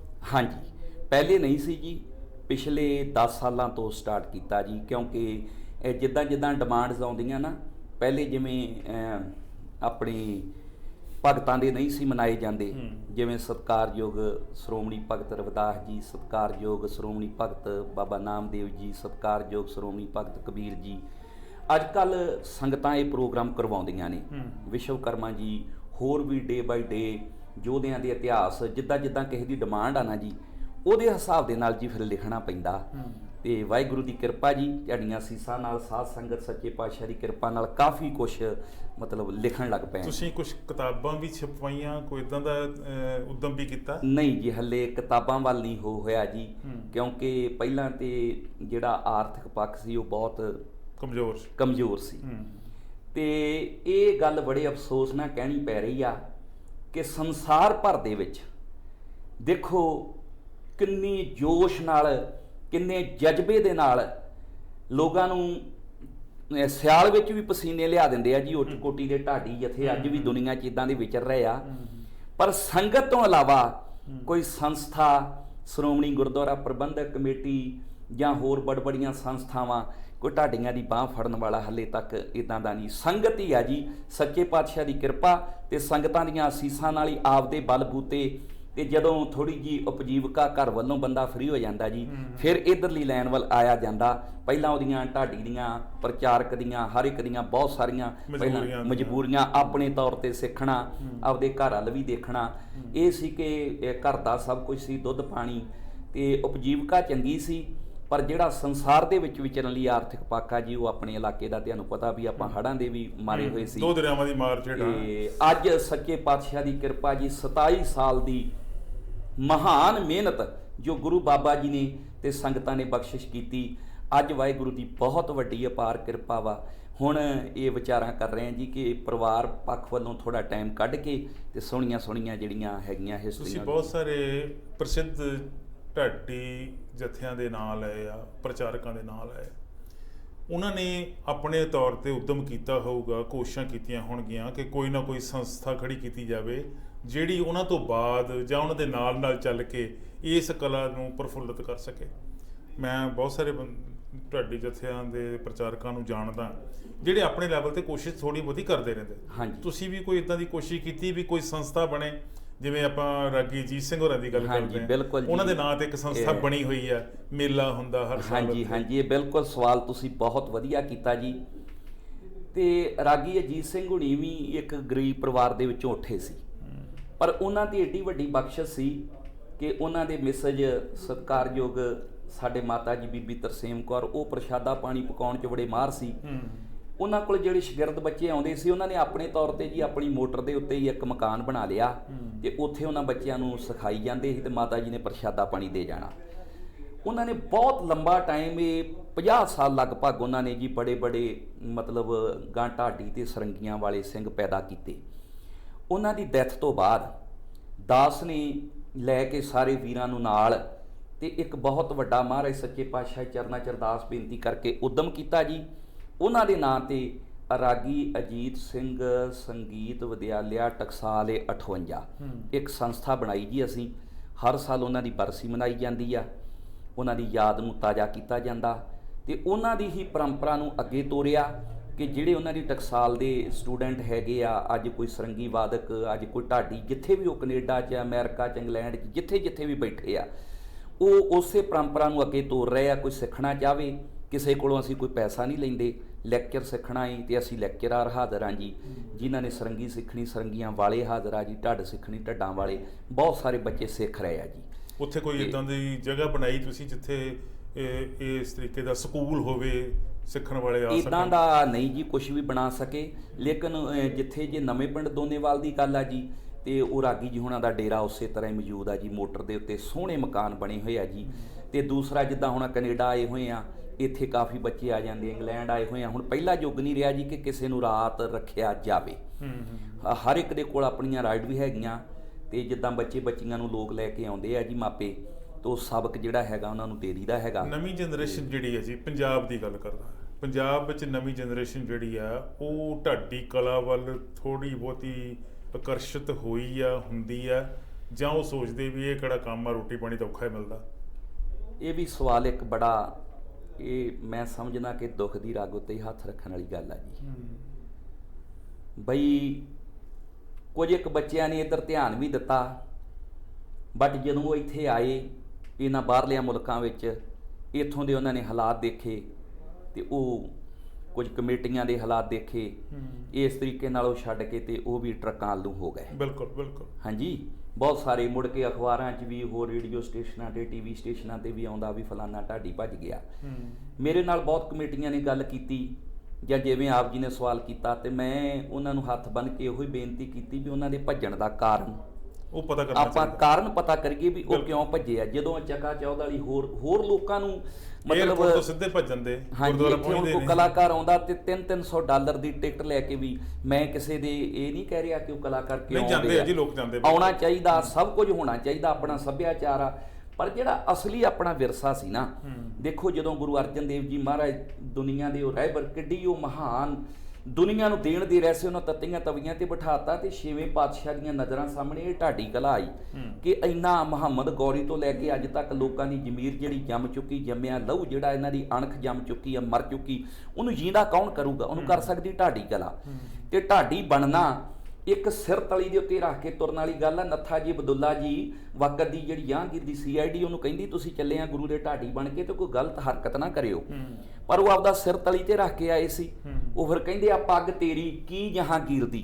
ਦੇਖੋ ਐਡੀ ਵੱਡੀ ਹਕੂਮਤ ਜਿਨ੍ਹਾਂ ਨੇ ਪੰਚਮ ਗੁਰਦੇਵ ਨੂੰ ਇਹਨੇ ਤਸੀਹੇ ਦੇ ਕੇ ਸ਼ਹੀਦ ਕੀਤਾ ਤੇ ਸ੍ਰੀ ਅਕਾਲ ਦੇ ਤਖਤ ਸਾਹਮਣੇ ਗੁਰੂ ਹਰਗੋਬਿੰਦ ਸਾਹਿਬ ਦੇ ਚਰਨਾਂ ਵਿੱਚ ਖੜ ਕੇ ਜਹਾਂਗੀਰ ਨੂੰ ਇਹ ਕਹਿ ਦੇਣਾ, ਇਹ ਇਸ ਤੋਂ ਵੱਡਾ ਚੈਲੰਜ ਮੈਂ ਨਹੀਂ ਹੋਰ ਕੋਈ ਸਮਝਦਾ। ਔਰ ਇਹ ਕਹਿ ਵੀ ਢਾਡੀ ਸਕਦੇ ਆ। ਬਿਲਕੁਲ। ਤੇ ਦੁੱਖ ਇਸ ਗੱਲ ਦਾ ਏ ਕਿ ਇਸ ਕਲਾ ਦੀ ਔਰ ਇਹਨਾਂ ਨੂੰ ਕਲਾ ਨੂੰ ਅੱਗੇ ਤੋਰਨ ਵਾਲਿਆਂ ਦੀ ਕਿਸੇ ਨੇ, ਅਸੀਂ ਇੱਕ ਬੜਾ ਵੱਡਾ ਯਤਨ ਕੀਤਾ ਕਿ ਰਾਗੀ ਅਜੀਤ ਸਿੰਘ, ਇਹਦੇ 'ਚ ਹੁਣ ਕੋਈ ਲੁਕੀ ਛਿਕੀ ਗੱਲ ਨਹੀਂ ਹੈਗੀ। ਉਹਨਾਂ ਦੀ ਡੈਥ ਤੋਂ ਬਾਅਦ ਉਹਨਾਂ ਦੀ ਜਿਹੜੀ ਇੱਕ ਤਸਵੀਰ ਆ ਸ੍ਰੀ ਅਜਾਇਬ ਘਰ ਦੇ ਵਿੱਚ ਲੱਗ ਸਕੇ, ਪਰ ਸਾਡੇ ਲੱਖਾਂ ਯਤਨਾਂ ਦੇ ਬਾਵਜੂਦ ਉਹ ਤਸਵੀਰ ਨਹੀਂ ਉੱਥੇ ਲੱਗ ਸਕੀ। ਇਸ ਗੱਲ ਦਾ ਵੀ ਇੱਕ ਬੜਾ ਵੱਡਾ ਅਫਸੋਸ ਆ। ਕਦੇ ਸਮਾਂ ਆਵੇਗਾ ਜੀ, ਪਰ ਉਹ ਇਹ ਗੱਲ ਕਹਿੰਦੇ ਹੁੰਦੇ ਸੀ, ਕਹਿੰਦੇ ਲੋਕਾਂ ਨੇ ਕਹਿਣਾ ਅਜੀਤ ਸਿਆਂ ਫਲਾਣੇ ਢਾਡੀ ਦੇ ਇੰਨੇ ਤਵੇ ਚੱਲਦੇ, ਇੰਨੀਆਂ ਕੈਸਟਾਂ ਚੱਲਦੀਆਂ, ਤੇ ਤੁਸੀਂ ਤੇ ਜਦੋਂ ਉਹਨਾਂ ਨੂੰ ਇਹ ਸਵਾਲ ਲੋਕ ਕਰਦੇ ਸੀ ਨਾ, ਤੇ ਉਹ ਕਹਿੰਦੇ ਮੇਰੇ ਉਸਤਾਦ ਜੀ ਅਮਰ ਸਿੰਘ ਹੁਣੀ ਕਹਿੰਦੇ ਹੁੰਦੇ ਸੀ ਕਿ ਲੋਕਾਂ ਦੇ ਤਵੇ ਚੱਲਦੇ ਆ ਪਰ ਮੇਰੇ ਜੀਂਦੇ ਤਵੇ ਚੱਲਦੇ ਆ, ਮੇਰੇ ਸ਼ਾਗਿਰਦ ਦੇਖੋ ਕਿੰਨੇ ਆ।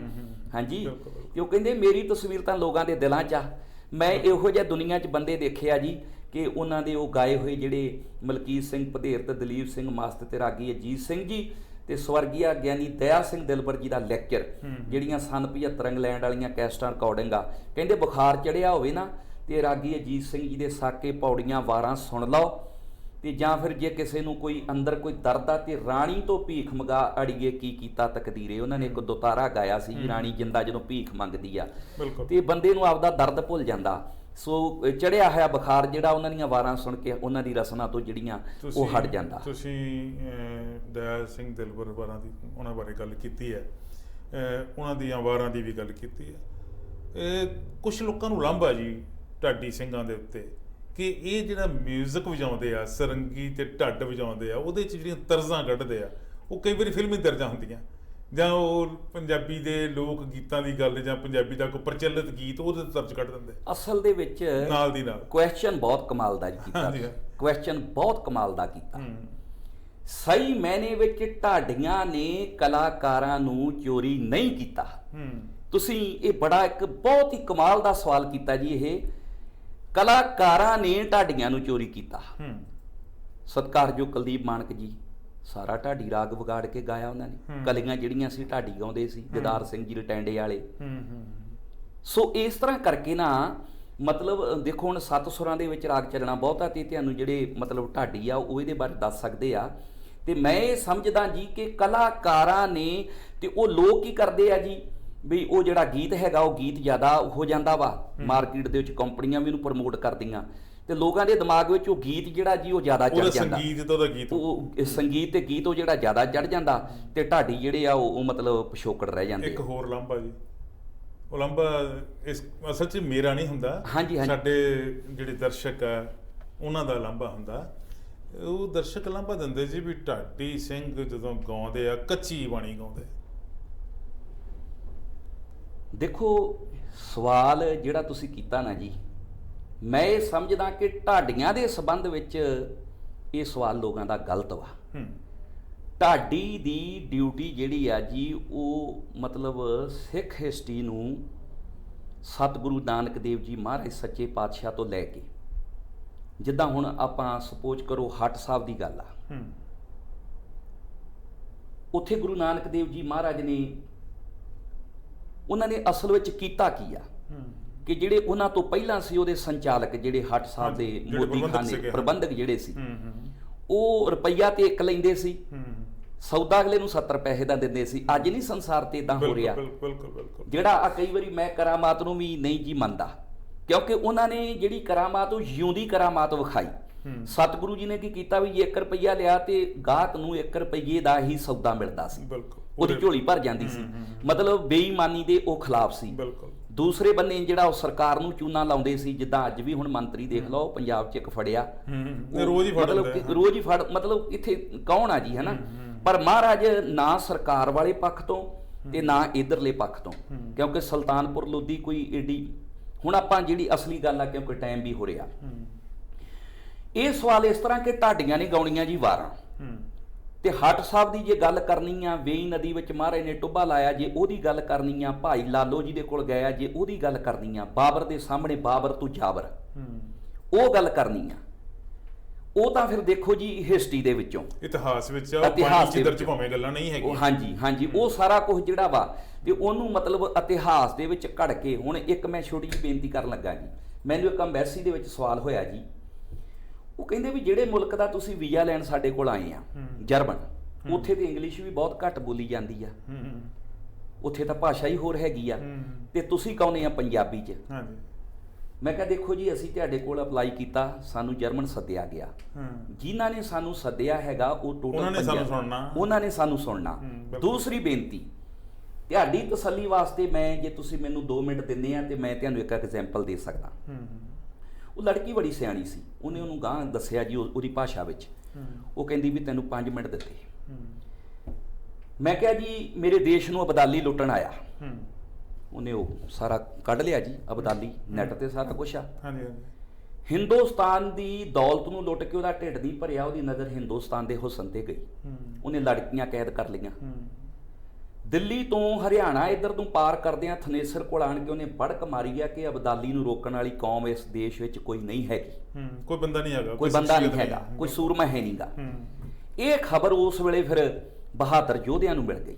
ਉਹ ਜੰਗਲ ਦੇ ਵਿੱਚ ਘੱਟ ਗਿਣਤੀ ਵਿੱਚ ਸੀ, ਉਹ ਗਰੀਲਾ ਜੰਗਲ ਲੜਦੇ ਸੀ।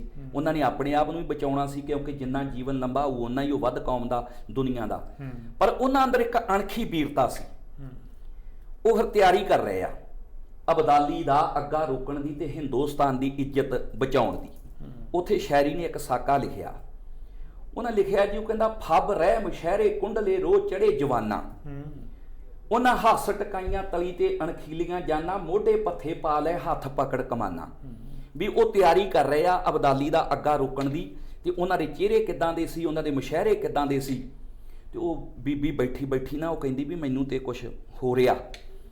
ਤੇ ਮੈਂ ਕਿਹਾ ਵੀ ਭੈਣਾ ਮੇਰੀਏ, ਹੁਣ ਤੈਨੂੰ ਇਹ ਬੇਨਤੀ ਹੈ ਕਿ ਜਿੱਥੇ ਫੱਬ ਸ਼ਬਦ ਆ ਨਾ, ਫੱਬ ਰਹਿ ਮਸ਼ਹਿਰੇ ਕੁੰਡਲੇ, ਇਹਨੂੰ ਮੈਂ ਦੁਨੀਆ ਦੀ ਹੋਰ ਕਿਸੇ ਵੀ ਭਾਸ਼ਾ ਵਿੱਚ ਗਾਵਾਂ, ਨਹੀਂ ਗਾਇਆ ਜਾ ਸਕਦਾ। ਇਹਦਾ ਆਨੰਦ ਜਿਸ ਬੰਦੇ ਨੇ ਲੈਣਾ ਉਹਨੂੰ ਪੰਜਾਬੀ ਸਿੱਖਣੀ ਪੈਣੀ ਆ, ਤੇ ਇਹ ਪੰਜਾਬੀ ਵਿੱਚ ਹੀ, ਇਸ ਭਾਸ਼ਾ ਵਿੱਚ ਹੀ ਗਾਇਆ ਜਾ ਸਕਦਾ। ਉਹਨਾਂ ਨੇ ਸਾਨੂੰ ਵੀਜ਼ਾ ਵੀ ਦਿੱਤਾ ਜੀ। ਵੇਖੋ ਇਹ ਕਿੱਡੀ ਮਹਾਰਾਜ ਦੀ ਕਲਾ ਵਰਤੀ। ਤੇ ਪਲੱਸ ਉਹਨੇ ਕਿਹਾ ਕਿ ਮੈਨੂੰ ਕਿਸੇ ਦਾ ਕੋਈ ਪਤਾ ਨਹੀਂ, ਪਰ ਮੈਂ ਇਸ ਢਾਡੀ ਕਲਾ ਦਾ ਆਨੰਦ ਲੈਣ ਲਈ ਪੰਜਾਬੀ ਜ਼ਰੂਰ ਸਿੱਖਾਂਗੀ। ਕਿਆ ਬਾਤ ਹੈ।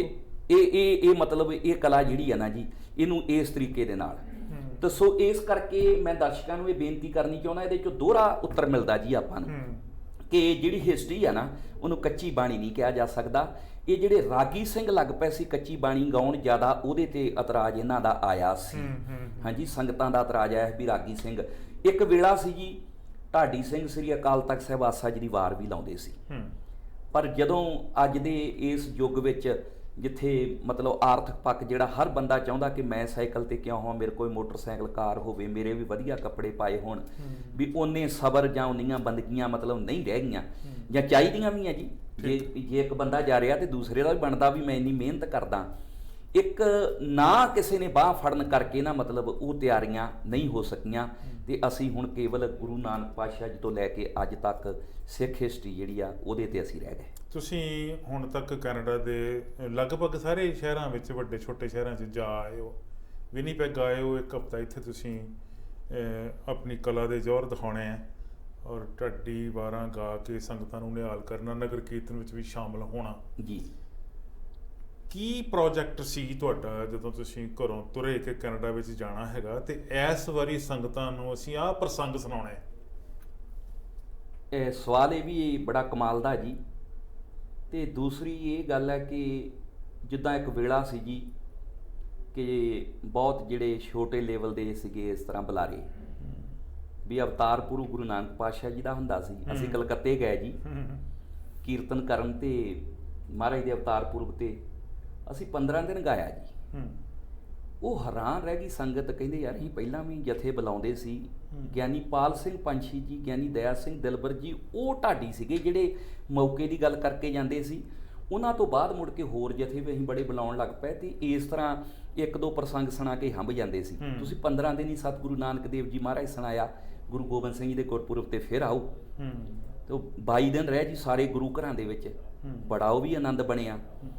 ਤਾਂ ਗੁਰੂ ਮਹਾਰਾਜ ਸੱਚੇ ਪਾਤਸ਼ਾਹ ਜੀ ਦੀ ਸਾਡੇ ਤੇ ਇਹ ਕਿਰਪਾ ਜੀ ਕਿ ਜਿੱਦਾਂ ਦਾ ਪ੍ਰੋਗਰਾਮ ਹੋਵੇ, ਜਿਸ ਦਿਨ ਨੂੰ ਸਮਰਪਿਤ, ਜਿਵੇਂ ਇੱਥੇ ਹੁਣ ਜੀ ਧੰਨ ਧੰਨ ਸਾਹਿਬ ਸ੍ਰੀ ਗੁਰੂ ਗ੍ਰੰਥ ਸਾਹਿਬ ਜੀ ਮਹਾਰਾਜ ਸੱਚੇ ਪਾਤਸ਼ਾਹ ਜੀ ਦੇ ਪਹਿਲੇ ਪ੍ਰਕਾਸ਼ ਨੂੰ ਸਮਰਪਿਤ ਪ੍ਰੋਗਰਾਮ ਆ, ਅਸੀਂ ਉਹਦੇ ਤੇ ਬੋਲਾਂਗੇ ਕਿਵੇਂ ਸਤਿਗੁਰੂ ਅਰਜਨ ਦੇਵ ਜੀ ਮਹਾਰਾਜ ਸੱਚੇ ਪਾਤਸ਼ਾਹ ਰਾਮਸਰ ਸਰੋਵਰ ਬਣਾਇਆ, ਕਿਵੇਂ ਉਹਦੇ ਕੰਢੇ ਦੇ ਉੱਤੇ ਤੰਬੂ ਕਨਾਤਾਂ ਲਾਈਆਂ, ਕਿਵੇਂ ਸਿੱਖ ਸੰਗਤਾਂ ਨਾਲ ਵਿਚਾਰ ਕੀਤੀ, ਭਾਈ ਬੰਨੋ ਜੀ ਨੇ ਕਾਗਜ਼ ਕਲਮਾਂ ਸ਼ਾਹੀ ਦਵਾਤ ਸਭ ਕੁਝ ਕਿਵੇਂ ਕਿਵੇਂ ਭਾਈ ਗੁਰਦਾਸ ਜੀ ਨੂੰ ਲਿਖਾਰੀ ਬਣਾਇਆ, ਕੀ ਸਤਿਗੁਰਾਂ ਨੂੰ ਉਸ ਵੇਲੇ ਔਕੜਾਂ ਆਈਆਂ। ਇਹ ਸਾਰਾ ਕੁਝ ਮਤਲਬ ਸੱਚੇ ਪਾਤਸ਼ਾਹ ਜੀ ਦੀ ਕਿਰਪਾ ਜੀ, ਇਹ ਤਿਆਰੀ ਕਰਕੇ ਵਾਹਿਗੁਰੂ ਦੀ ਕਿਰਪਾ ਨਾਲ ਆਏ ਆ ਜੀ। ਮੈਂ ਕੋਸ਼ਿਸ਼ ਕੀਤੀ ਜੀ ਕਾਫੀ ਸਾਰੇ ਸਵਾਲ ਕਰਨ ਦੇ, ਜਜ਼ਬਾਤੀ ਜਿਹਾ ਬੰਦਾ ਮੈਂ, ਕਈ ਗੱਲਾਂ ਮੈਂ ਚਾਹੁੰਦਾ ਹੈ ਵੀ ਪੁੱਛ ਨਹੀਂ ਸਕਿਆ। ਤੁਹਾਡੇ ਮਨ 'ਚ ਕੋਈ ਗੱਲ ਜਿਹੜੀ ਤੁਸੀਂ ਸਾਡੇ ਨਾਲ ਕਰਨੀ ਚਾਹੁੰਦੇ ਹੋ? ਦੇਖੋ ਇਸ ਤਰ੍ਹਾਂ ਜੀ ਵੀ ਮੈਂ ਆਪ ਜੀ ਦੇ ਰਾਹੀਂ ਔਰ ਆਪ ਜੀ ਦੇ ਇਸ ਮਾਧਿਅਮ ਰਾਹੀਂ ਸਮੁੱਚੀਆਂ ਪ੍ਰਬੰਧਕ ਕਮੇਟੀਆਂ ਨੂੰ ਆਲ ਕੈਨੇਡਾ ਦੇ ਵਿੱਚ ਔਰ ਆਲ ਵਿਸ਼ਵ ਦੇ ਵਿੱਚ ਇੱਕ ਬੇਨਤੀ ਹੱਥ ਜੋੜ ਕੇ ਜ਼ਰੂਰ ਕਰਾਂਗਾ ਮੇਰੇ ਨਾਲ ਕਮੇਟੀਆਂ ਨੇ ਬਿਹੇਵ ਬਹੁਤ ਵਧੀਆ ਕੀਤਾ ਜੀ। ਇਹ ਕੋਈ ਸਾਡੇ ਕੋਲ ਅਕਾਲ ਪੁਰਖ ਦੀ ਬਖਸ਼ੀ ਹੋਈ ਕਲਾ ਦਾ ਕਰਕੇ ਜਾਂ ਇਹ ਚੜ੍ਹਦੀ ਕਲਾ ਵਿੱਚ ਜੋ ਵੀ ਕਮੇਟੀਆਂ ਡਿਮਾਂਡ ਕਰਦੀਆਂ ਅਸੀਂ ਸੁਣਾਉਂਦੇ ਹਾਂ ਜੀ। ਜਥਾ ਵੀ ਵਾਹਿਗੁਰੂ ਦੀ ਬੜੀ ਕਿਰਪਾ ਤੇ ਹਰ ਪੱਖ ਤੋਂ ਹੀ ਬਹੁਤ ਵਧੀਆ ਬਿਹੇਵ ਸਾਰੀਆਂ ਕਮੇਟੀਆਂ ਨੇ। ਮੈਂ ਇਹ ਬੇਨਤੀ ਕਰਾਂਗਾ ਕਿ ਚਾਹੇ ਜਥਾ ਕੋਈ ਵੱਡਾ ਚਾਹੇ ਕੋਈ ਛੋਟਾ, ਸਾਰਿਆਂ ਨਾਲ ਹੀ ਚੜ੍ਹਦੀ ਕਲਾ ਵਾਲਾ ਬਿਹੇਵ ਕਰੋ, ਸਾਰਿਆਂ ਦੇ ਦੁੱਖ ਸੁੱਖ ਨੂੰ ਸੁਣੋ। ਉਹਨਾਂ ਦੀ ਮਜਬੂਰੀ ਕੀ ਆ, ਟਿਕਟਾਂ ਬਹੁਤ ਮਹਿੰਗੀਆਂ ਹੋ ਗਈਆਂ, ਕੱਪੜਾ ਲੀੜਾ, ਅਨਸ਼ੋਰਸ਼ਾਂ ਜਾਂ ਹੋਰ। ਦੂਜੀ ਗੱਲ, ਜਿਹੜਾ ਬੰਦਾ ਜਿਹੜੀ ਕਲਾ ਨੂੰ ਸਮਰਪਿਤ ਆਇਆ ਉਹਦੇ ਨਾਲ ਉਹ ਗੱਲ ਟਿਕਾ ਕੇ ਕਰੋ। ਜੇ ਢਾਡੀ ਜਥਾ ਸੱਦਿਆ ਜੋ ਢਾਡੀ ਕਲਾ ਵਿੱਚ ਪਰਪੱਕ ਹੋਵੇ, ਬਿਲਕੁਲ ਇਤਿਹਾਸ ਵਿੱਚ, ਹਿਸਟਰੀ ਵਿੱਚ ਲੈਕਚਰਾਰ, ਉਹਨੂੰ ਨੌਲੇਜ ਹੋਵੇ ਤੇ ਉਹਦੇ ਕੋਲੋਂ ਹੋਰ ਕੰਮ ਨਾ ਕਰਾਏ ਜਾਣ। ਉਹਨੂੰ ਉਹਦੀ ਢਾਡੀ ਕਲਾ ਨਾਲ ਹੀ ਇਹ ਨਾ ਹੋਵੇ। ਹੁਣ ਜਿਹੜਾ ਢਾਡੀ ਰਾਤ ਨੂੰ 12 ਵਜੇ ਤੋਂ ਲੈ ਕੇ 2 ਵਜੇ ਤੱਕ ਅਖੰਡ ਪਾਠ ਸਾਹਿਬ ਦੇ ਵਿੱਚ ਉੱਠ ਕੇ ਡਿਊਟੀ ਲਾਏਗਾ, ਹਾਂਜੀ ਜਿਹਨੂੰ ਆਪਾਂ ਰੌਲ ਕਹਿ ਦਿੰਦੇ ਆ, ਤੇ ਉਹ ਸਵੇਰੇ ਵਾਰ ਕਿੱਥੋਂ ਗਾ ਲੂਗਾ ਜੀ? ਤੇ ਉਹ ਡਿਊਟੀ ਉਹਨੂੰ ਤਾਂ ਲਾਉਣੀ ਪੈ ਰਹੀ ਆ ਕਿ ਉਹਨੂੰ ਵਿਚਾਰੇ ਨੂੰ ਉਹਦਾ ਉਹ ਬਣਦੀ ਨਹੀਂ ਉਪਜੀਵਕਾ ਜਿੰਨਾ ਉਹਨੂੰ ਚਾਹੀਦਾ ਹੁੰਦਾ, ਜਿੰਨਾ ਉਹ ਖਰਚਾ ਕਰਕੇ ਆਇਆ ਹੁੰਦਾ। ਫਿਰ ਉਹਨੂੰ ਲਾਲਚ ਮਿਲਦਾ ਕਿ ਚਲੋ ਰੌਲ ਲਾ ਲਓ, 4 ਪੈਸੇ ਤਾਂ ਬਣ ਜਾਣਗੇ। ਉੱਥੇ ਆਣ ਕੇ ਜੀ ਉਹਦਾ ਦਿਮਾਗ ਵੀ ਹੰਭ ਜਾਂਦਾ, ਉਹਦੀ ਜਿਹੜੀ ਸੋਚ ਨਵੀਂ ਉਹਨੇ ਕੋਈ ਕਾਢ ਕੱਢਣੀ ਹੁੰਦੀ ਉਹ ਵੀ ਹੰਭ ਜਾਂਦੀ। ਇਹ ਸਾਰੇ ਵਿਸ਼ਵ ਦੇ ਵਿੱਚ ਜਿੰਨੀਆਂ ਵੀ ਕਮੇਟੀਆਂ ਉਹਨਾਂ ਨੂੰ ਹੱਥ ਬੰਨ੍ਹ ਕੇ ਬੇਨਤੀ ਹੈ, ਚੰਗੇ ਕਥਾਵਾਚਕ ਪੈਦਾ ਕਰੋ, ਚੰਗੇ ਢਾਡੀ ਸਿੰਘ ਪੈਦਾ ਕਰੋ, ਚੰਗੇ ਲੈਕਚਰਾਰ ਪੈਦਾ ਕਰੋ, ਚੰਗੇ ਰਾਗੀ ਸਿੰਘ ਪੈਦਾ ਕਰੋ। ਵਾਸਤਾ ਜੀ ਤੁਹਾਨੂੰ ਗੁਰੂ ਦਾ। ਇਹਨਾਂ ਨੇ ਹੀ ਕੌਮ ਨੂੰ ਉਤਸ਼ਾਹ ਦੇਣਾ, ਚੜ੍ਹਦੀ ਕਲਾ ਵੱਲ ਲੈ ਕੇ ਜਾਣਾ। ਤੇ ਜਿਹੜਾ ਰਾਗੀ ਸਿੰਘ ਆ ਉਹ ਕੀਰਤਨ ਕਰੇ, ਜਿਹੜਾ ਕਥਾਵਾਚਕ ਉਹ ਕਥਾ ਕਰੇ, ਜਿਹੜੇ ਢਾਡੀ ਸਿੰਘ ਨੇ ਉਹ ਹਿਸਟਰੀ ਦੀਆਂ ਗੱਲਾਂ ਤੇ ਇਹ ਜੋਸ਼ ਦੇ ਨਾਲ ਭਰਪੂਰ ਚੜ੍ਹਦੀ ਕਲਾ ਦੀਆਂ ਵਾਰਾਂ ਗਾਉਣ। ਤੇ ਕਮੇਟੀਆਂ ਸਤਿਕਾਰ ਕਰਦੀਆਂ ਵੀ ਆ ਜੀ। ਬਾਕੀ ਜਥਿਆਂ ਨੂੰ ਬੇਨਤੀ ਆ ਕਿ ਜਥੇ ਬਣ ਕੇ ਆਓ। ਬਿਲਕੁਲ। ਅੱਜ ਹੁਣ ਮੈਂ ਦੇਖ ਰਿਹਾ ਇੱਥੇ ਕੈਨੇਡਾ ਦੇ ਵਿੱਚ, ਕਿਉਂਕਿ ਵੀਜ਼ਿਆਂ ਦੀ ਬੜੀ ਇੱਕ ਪ੍ਰੋਬਲਮ ਆ ਰਹੀ ਹੈ ਜੀ, ਤੇ ਉਹ ਫਿਰ ਕੀ ਕਰਦੇ ਆ ਜੀ ਵੀ ਚੌਂ ਜਥਿਆਂ ਵਿੱਚੋਂ ਜਿਹਦੇ ਕੋਲ ਵੀਜ਼ਾ ਹੈਗਾ ਉਹ ਫਿਰ ਕਹਿੰਦੇ ਚਲੋ ਆਪਾਂ ਇੱਦਾਂ ਗਰੁੱਪ ਬਣਾ ਕੇ ਚੱਲੀਏ, ਉੱਥੇ ਸੰਗਤ ਨੂੰ ਵੀ ਕੋਈ ਸੁਣਾ ਆਵਾਂਗੇ ਤੇ ਕੋਈ 4 ਪੈਸੇ ਵੀ ਲੈ ਆਵਾਂਗੇ। ਹਾਂਜੀ, ਤੇ ਤੁਸੀਂ ਬੜੀਆਂ ਪਿਆਰੀਆਂ ਗੱਲਾਂ ਕੀਤੀਆਂ ਜੀ। ਤੁਹਾਡੇ ਕੋਲੋਂ ਤੁਹਾਡੀ ਕਲਾ ਦਾ ਜੌਹਰ ਜਿਹੜਾ ਅਸੀਂ ਵੱਖਰੇ ਪ੍ਰੋਗਰਾਮ, ਵੱਖਰੇ ਸੈਗਮੈਂਟ ਵਿੱਚ ਵੇਖਾਂਗੇ। Thank you. ਤੁਸੀਂ ਆਏ ਹੋ, ਸਮਾਂ ਕੱਢਿਆ ਤੇ ਸਾਨੂੰ ਸਾਰਿਆਂ ਨੂੰ ਕਰਤਾਰਤ ਵੀ ਕੀਤਾ। ਬੜੀਆਂ ਪਿਆਰੀਆਂ ਗੱਲਾਂ ਕੀਤੀਆਂ। ਬੜੀ ਦੇਰ ਬਾਅਦ ਤੁਹਾਡੇ ਨਾਲ ਰੂਬਰੂ ਹੋਣ ਦਾ ਮੌਕਾ ਮਿਲਿਆ। ਬਹੁਤ ਮਿਹਰਬਾਨੀ ਸਰ ਮੇਜਰ ਸਿੰਘ ਖਾਲਸਾ ਜੀ, ਧੰਨਵਾਦ। ਬਹੁਤ ਬਹੁਤ ਥੈਂਕ ਯੂ ਜੀ। ਦੇਖ ਰਹੇ ਦਰਸ਼ਕਾਂ ਦਾ, ਗੁਰੂ ਪਿਆਰੀਆਂ ਸੰਗਤਾਂ ਦਾ, ਪ੍ਰਬੰਧਕ ਕਮੇਟੀਆਂ ਦਾ ਔਰ ਸਤਿਕਾਰਯੋਗ ਸਾਡੇ ਸ੍ਰੀਮਾਨ ਸਰਦਾਰ MP ਸਿੰਘ ਸਾਹਿਬ ਜੀ। ਮੈਂ ਤੇ ਸਮਝਾਂਗਾ ਕਿ ਉਸਤਾਦ ਜੀ ਉਹਨਾਂ ਦੇ ਕੋਲ ਹੀ ਬੈਠੇ ਆ, ਕਿਉਂਕਿ ਜਿੱਥੋਂ ਕੁਝ ਪ੍ਰਾਪਤ ਹੋਇਆ ਹੋਵੇ ਤੇ ਫਿਰ ਬੜੀਆਂ ਖੁਸ਼ੀਆਂ ਮਿਲ ਜਾਂਦੀਆਂ। ਅੱਜ ਇੱਥੋਂ ਵੀ ਬੜਾ ਕੁਝ ਸਿੱਖਣ ਨੂੰ ਮਿਲਿਆ ਔਰ ਇਹਦੇ ਨਾਲ ਮੈਸੇਜ ਵੀ ਬਹੁਤ ਵਧੀਆ ਜਾਣਗੇ, ਅਸੀਸਾਂ ਵੀ ਮਿਲਣਗੀਆਂ ਜੀ। ਬਹੁਤ ਬਹੁਤ ਆਪ ਜੀ ਦਾ ਤੇ ਆਪ ਜੀ ਦੇ ਸਮੁੱਚੇ ਸਟਾਫ ਦਾ ਧੰਨਵਾਦ ਜੀ। ਵਾਹਿਗੁਰੂ ਜੀ ਕਾ ਖਾਲਸਾ, ਵਾਹਿਗੁਰੂ ਜੀ ਕੀ ਫਤਿਹ।